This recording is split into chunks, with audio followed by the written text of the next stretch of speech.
Hi everyone, it's me. And today, call me a doctor! Whew. Yeah, sure, I guess. Hey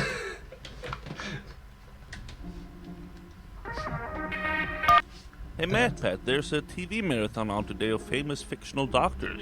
Wanna watch with me? Sure. Who's on first? No, he's on second. Who is? Yes. Let me try that again. Who's on first? No. Why not? Nose first. It's very strange. No Strange is third. Why won't you get... Doctor No, Doctor Who, Doctor Strange, Sherlock. Fictional Doctors Marathon. Give me a straight answer. I did. I'm pretty sure you didn't. Well, what's your question? Tell me who's on first. No. Ugh.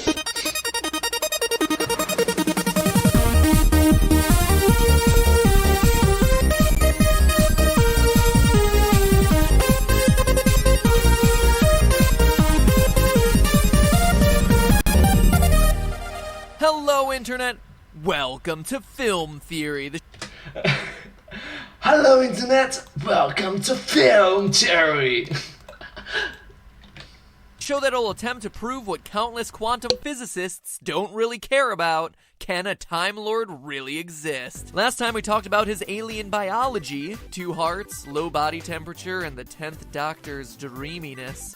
Oh my. But on to the next issue. Time travel. Let's face it, we all love it. People have basically been fantasizing about moving backwards in time ever since we started moving forwards through it. Everything from, would that I had a timeless machinist to bump off that Brutus years ago, to, man, I shouldn't have uploaded that video of me lip-syncing to Numa Numa up on YouTube. But will we ever find out if it's possible? How would we avoid all the paradoxes? Will I ever find that elusive hot tub time machine? So many questions. But that's okay, we're here to look at all the evidence, pore over all the research, then handpick the pieces that sound cool. Just kidding. Kind of. Okay, let's get to it. The Doctor can travel back and forth in time at will with his handy-dandy time machine. Sadly not a hot tub, but a TARDIS, which, if you've been living under a Dalek and don't know, stands for So it's not the Lars? Time and Relative Dimension in Space. Time and relative dimension in space. Besides being the biggest merchandisable set piece ever to have come from a TV series, the TARDIS is an unsuspicious telephone booth that can move the Doctor through time or space. Can you hear me now? Good. So clearly there's some science fiction going on here, and to prove our Time Lord theory, we need to focus on the science. To do that, we need to start with this guy. You're probably most familiar with his work on Facebook, where his head's superimposed next to inspirational quotes about our place in the universe. You know, those quotes that probably weren't even his, but we believe were because it's on Facebook. Well, beyond teaching that a dream is a wish that your heart makes, that's Disney. Albert Einstein showed us a lot about time, including the fact that it can be deceiving. Or more specifically, he taught us that time is relative. It can change based on its relation to something else. And with that confusing revelation, the theory of relativity was born. To Einstein, time is a 4th dimension, beyond length, width, and height. Unfortunately, he didn't get a chance to teach us that the 5th dimension is love. Interstellar. Maybe one day I'll talk about you. Maybe. For the first 3 dimensions, we can choose which way to go, forward or backward. For every time we go up, we can always go down. For every time we walk forward, we can always walk the same number of steps backward. But for time, we can't choose our direction. So case in point, if I also ask my friends, hey, let's meet out at the park at 2 p.m. Right? I'm already giving my friends 4 dimensions. Alright? The X, Y, and Z, the location itself, right? Location itself, and then the time. So you don't just say that. Let's meet at the park. Let's meet at the park. What time? Next year? 2 years later? Or maybe let's meet at 2 p.m. What location? At the moon? Let's meet at the stars. Let's meet underwater. Where is it? You need these 4 dimensions. Yeah. These 4 axes, is it correct? You get the point. We can only go forward. That is, until we get in the TARDIS. The TARDIS lets us keep moving forward and backward in all the dimensions we already know, but it also lets us go forward and backward in the time dimension. It's like a Control-Z key for your life. Should have become a YouTube Let's Player in 2009? Just backing on up. How's it going, bros? This is MadPat So is it possible? Well, it turns out Einstein was an OG theorist. The OG theorists! Kind of. Yeah, I really like it that MatPat included PewDiePie! Brofist! No, it shall be welcome to MatPat! Well, okay, that sounds weird. But hey, that's just a theory. A quantum mechanical paradox theory.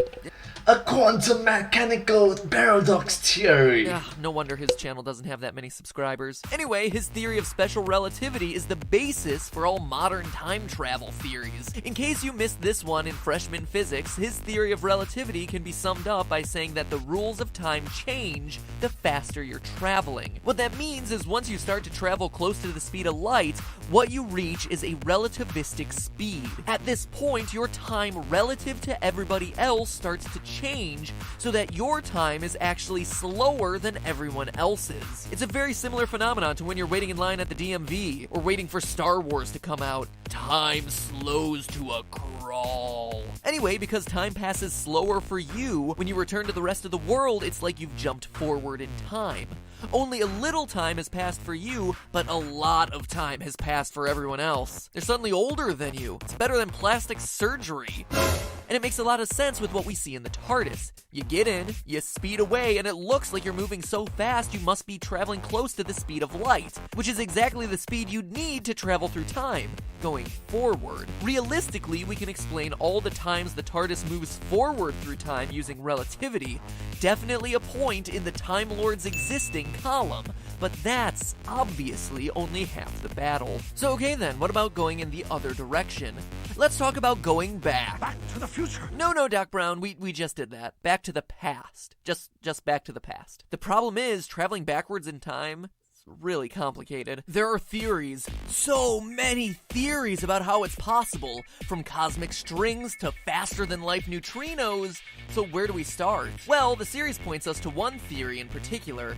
At the very beginning of every episode of Doctor Who, the wormhole. It's a hypothetical tunnel that acts like a shortcut from one point in the universe to another. Isn't it like, if I'm not wrong, it should be Einstein's Rosen Bridge. Or you can just use time stone. Who cares? It could bridge two completely different universes, or two parts of one universe, or even 2 points in time. A wormhole would allow a Cyberman, for instance, to travel from one point to another faster than the speed of light, by taking a shortcut through space-time via the wormhole. Whether or not you really understand the physics of it, it sounds easy, right? TARDIS enters tunnel in space, comes out on the other end, wherever that end is. But there's a problem with that. As good as the show makes it look, wormholes are actually a messy business. Keeping a wormhole stable enough for anything to actually make it through would require huge amounts of what physicists call exotic matter. Let me take a moment to read the note I have for my editor in the script here. Dear Thomas, please put a picture of matter in a stripper costume for this moment. Love, MatPat. Behind the scenes at Film Theory, ladies and gentlemen. Matter in stripper costumes. Highbrow YouTube entertainment. Exotic matter has all kinds of bizarre qualities that we're not going to get into here. But let's really be nice here and give the Time Lords the benefit of the doubt. Let's say that the TARDIS is able to maintain wormhole stability and travel through it unharmed. Would they actually be able to get back in time? Well, the answer is both yes and no. The problem with wormholes is actually less about the how they work and more about the when they work. Physicists believe that in theory you can actually use a wormhole to travel back in time to the time that the wormhole was created. So, it's possible, I guess, in theory. Want to go back to see that hilarious time when everyone had the Black Plague? Knee-slapping riot, that one. You'd actually have to have been at the Black Plague the first time and intentionally set up a wormhole for yourself so you could come back and relive those beautiful moments of pustular swelling. A wormhole is basically just like a glorified web browser bookmark. like the Watch Later tab or the YouTube subscribe button, letting you earmark moments in time you might want to come back to later. But if you've never been there before, there's no way you could create the wormhole you'd need, and there's no solid evidence of the doctors setting up wormholes as little reminders to themselves to come back later. Quite honestly, it's really difficult to believe that the Doctor could actually be able to use a wormhole to travel back in time. So despite the fact that Doctor Who seems to use wormholes as his mail tube through space-time, according to modern physics, without that initial wormhole being created as early in time as possible, there are just certain moments in time the Doctor wouldn't be able to access. Again, is it possible that because the Doctor is a Time Lord, he was actually there in all those other times to set up wormholes? Yes. I mean, let's face it, this is a fantasy show where anything's possible, but we're gonna rule it out because we never see direct evidence that he does it in the series. So Understandable, because think about it.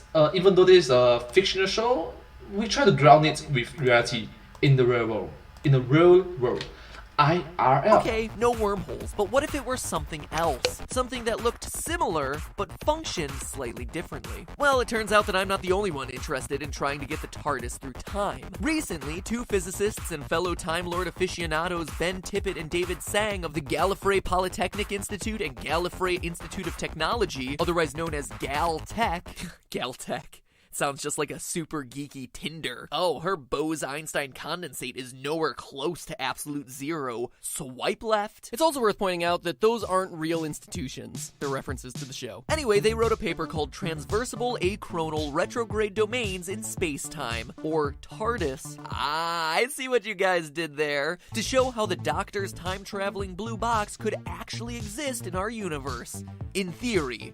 In film theory. It's more of a TV show theory, but we're talking about it now. The paper shows how traveling back up your own time stream is possible inside the TARDIS using what's known as a Tipler cylinder. No, not Tipper cylinders, but good early 2000s political reference there. That was a joke for the old people. A Tipler cylinder is actually a whole nother level of physicsy weirdness, and was actually really challenging to research. But I think it provides an interesting explanation for our Whovian conundrum. A Tipler cylinder is literally a cylinder of space-time, which, interesting, looks a lot like our wormhole from earlier on, but actually has different properties for matter that travels through it. So, it's sort of coincidence, I guess. The cylinder itself is made up of lots and lots of dense mass, including positive and negative matter. Our Whovian physicists explain that the TARDIS's ability to move through a Tipler cylinder depends on the angle at which you enter the cylinder. If you enter it straight on, then you're kind of screwed, because you're headed straight for the central point of gravity way in the center of this thing, so that once you enter, you're unable to leave without literally going faster than the speed of light. Not ideal. But what if you enter it at an angle? Models of Tipler cylinders today theorize that if you enter the cylinder on an angle, remember this is an angle of not just space, but space-time, that you'd be able to escape being caught in the cylinder forever. Instead, you'd basically surf across the inside of the cylinder at an angle and end up in a position where you actually continue following the curve of the cylinder backwards in time, because that makes a whole lot of sense. Essentially, the TARDIS would be riding a curve of time, or what's known in quantum physics as a closed time curve, or CTC. A CTC would allow the TARDIS to escape getting crushed forever in the mass of the cylinder and explore any number of infinite time curves all around the Tipler cylinder. Oh, a CTC, closed time curve. Interesting.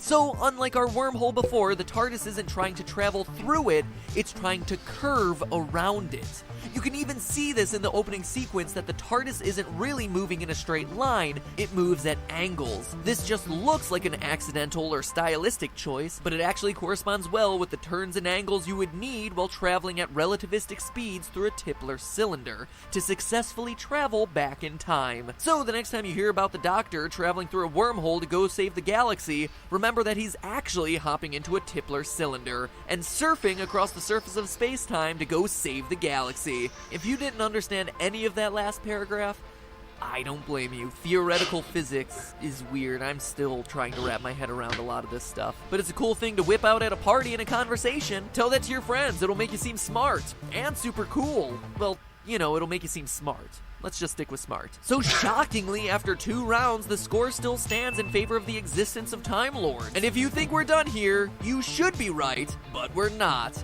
Because history actually has reports of one man who has mysteriously seemed to be a Time Lord in disguise. We're actually going to talk about him, the mysterious real-life doctor, next time. I guess if they can go through 12 doctors, I can go through 3 episodes. That's only fair. So in the meantime... So there's a part 3. Case in point is going to take a long time, a long time. Anyways. Remember, that's just a theory. A quantum mechanical paradox theory. And cut. Physicists cannot say the word physicists. Physicists.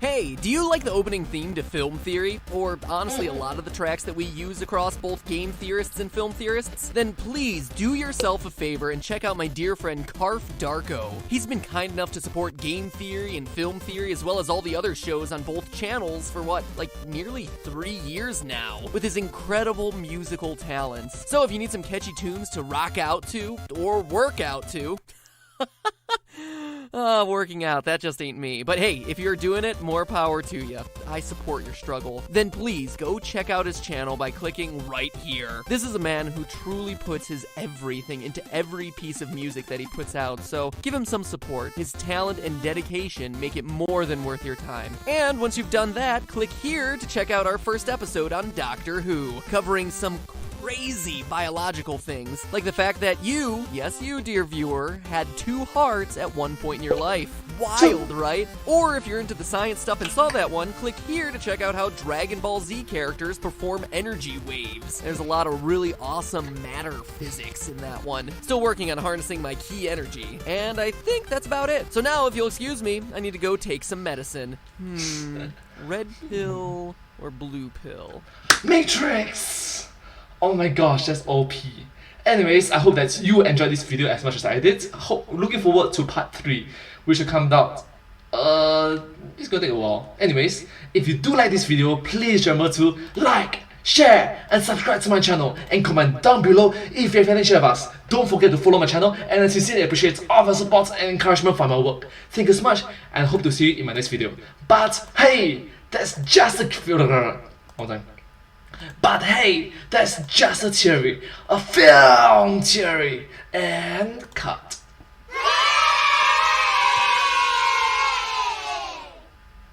And I'll see you in my next video. Bye bye! Subscribe! Thank you so much.